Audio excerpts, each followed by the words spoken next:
supply chain management, logistics and transportation, tourism, creative industries, minerals and metals.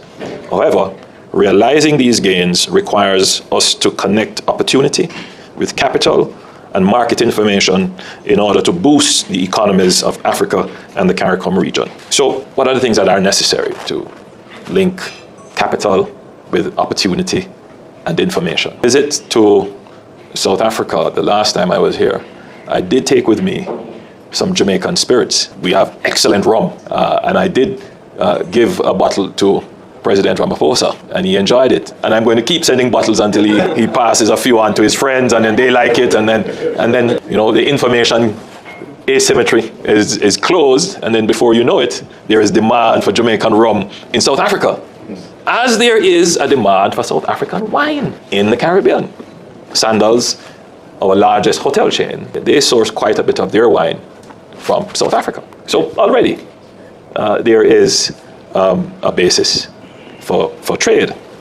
So yes, we need to bridge the information gap, and it is quite surprising that there is not much information in both our markets about the products and opportunities that exist. So there are some stereotypical information. Caribbean is for tourism, Jamaica is for reggae music. And while all of those things are true, there are many other things for which we can collaborate and create a foundation for demand for products for which we are currently producing. And so let me give you an overview very quickly of what the Caribbean markets are looking like these days. Jamaica is doing quite well as the kind of financial hub of the region, with very well developed capital markets and having very strong legislative frameworks around that. Trinidad, Guyana, oils, gas, natural gas, and manufacturing, Jamaica, tourism, ICT. We have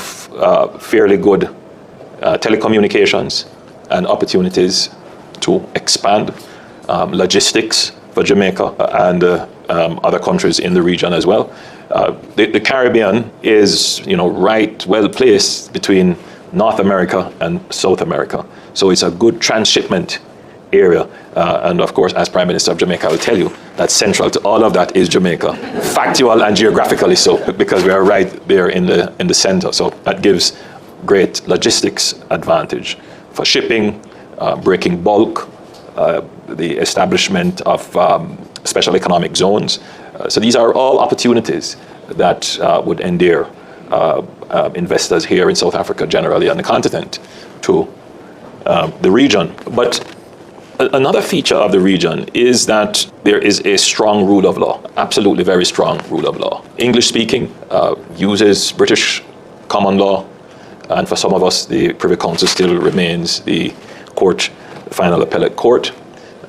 All the countries are democracies. In fact, I'm going to say something which I'm open to be challenged, that Jamaica is probably the oldest black democracy in the world. I thought I would be challenged. I thought I'm open to be challenged. So we are the oldest black continuous democracy in the world. That,